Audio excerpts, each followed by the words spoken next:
an overview of the Melbourne segment of the Inland Rail, starting in Port Melbourne and heading north to Beveridge, the current finishing point of the Inland Rail project. I want to highlight in this survey potential projects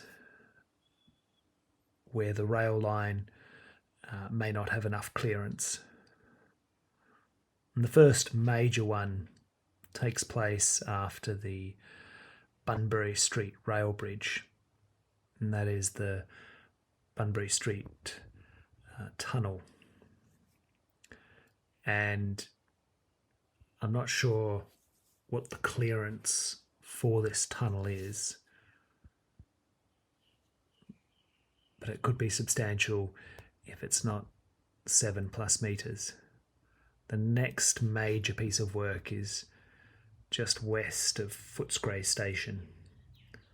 As you can see, there's a real mess of roads and rail lines that the freight line navigates. And each of those arches, each of those roads will need to have at least 7 metres clearance.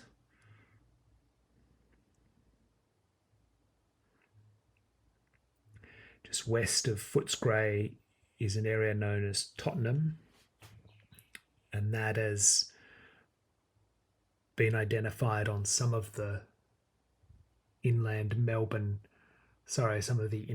rail maps as the terminus of the project.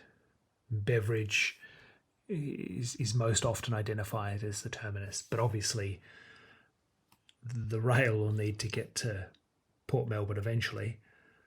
And so what I wanted to do in this survey is identify potential projects.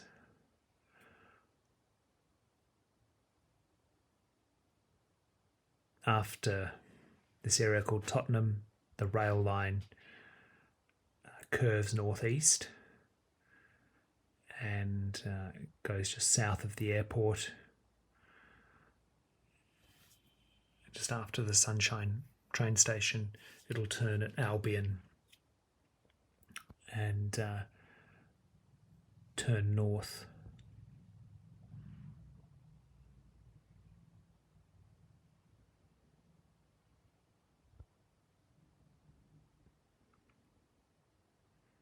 There's a couple of places where, for example, right here at Anderson Road, where the freight line already goes over the existing road, and so no work will need to be done.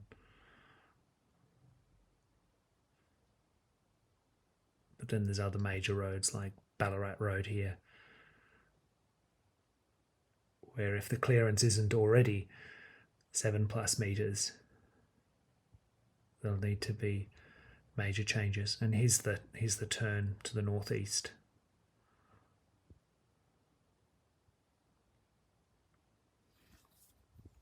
St Albans Road crossing there. Sorry, bridge. And then McIntyre Road bridge.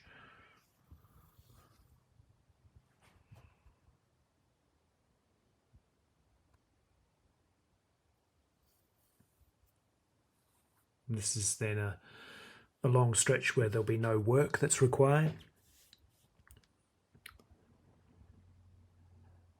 This is coming up to the Viaduct.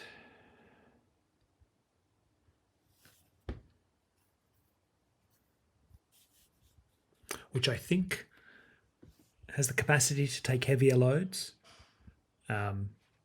Obviously it's got the clearance, the Maribyrnong River Viaduct, but I assume it has the capacity to bear that extra, the larger, longer trains, freight trains. Keilor Park Drive, from Google Maps, from the satellite layer, looks like that shadow there looks like there's going to be enough depth, enough clearance for the train line.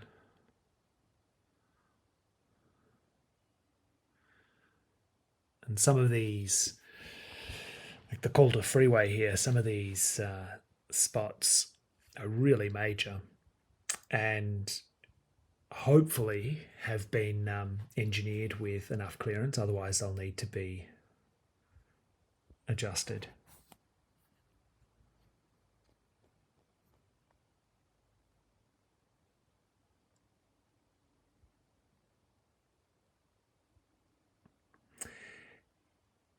Continuing north past the Westfield Drive bridge there, come to a couple of major roads again. The Airport Link M2. Another viaduct at Moonee Ponds. I assume that it too has the capacity. Otherwise, it'll need to be adjusted for the larger freight trains.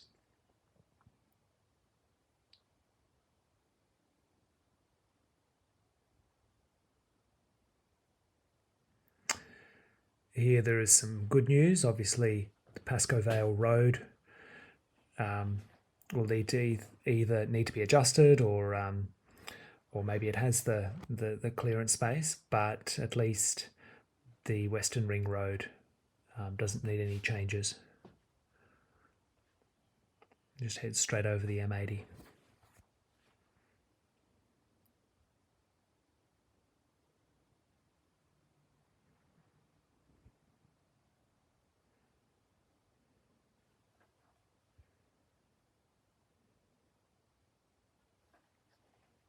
Broadmeadows is the a major terminus for the suburban line.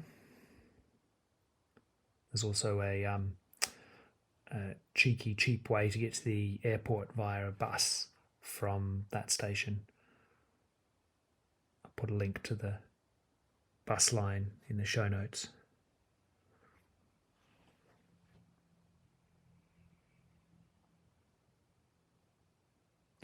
What I'm seeking to do here with this survey is just to show, to give it a sense of the whole route from Beveridge, where the current project ends, right through to Port Melbourne, to give a sense of each of the bridges that might become projects in the future.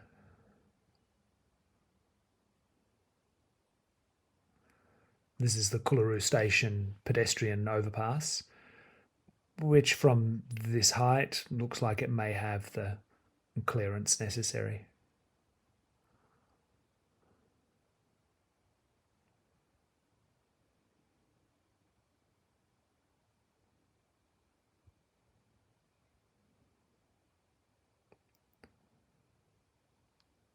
The current project is measured in multiple years, as I guess most major infrastructure projects are, but it's interesting that for this leg, the Beveridge to Melbourne Port leg, there's nothing on the Inland Rail website. I zoomed into this one because I wasn't sure whether it was a crossing or a pedestrian underpass, and it just looks like a laneway.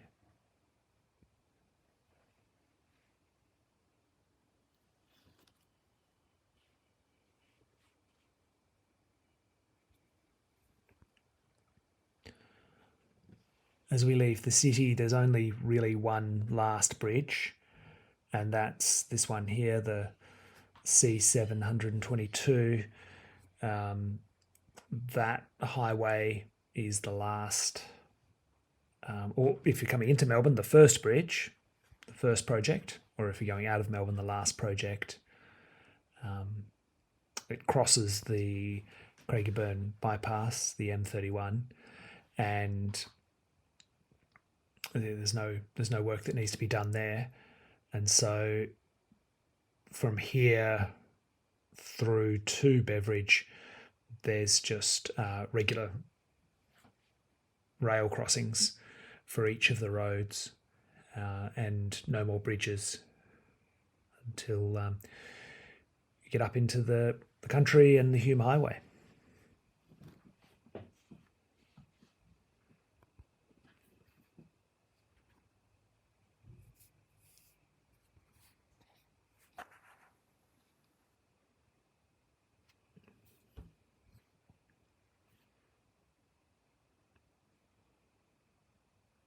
If you've watched through the whole survey, thanks, and leave a like or a comment, and thanks for watching.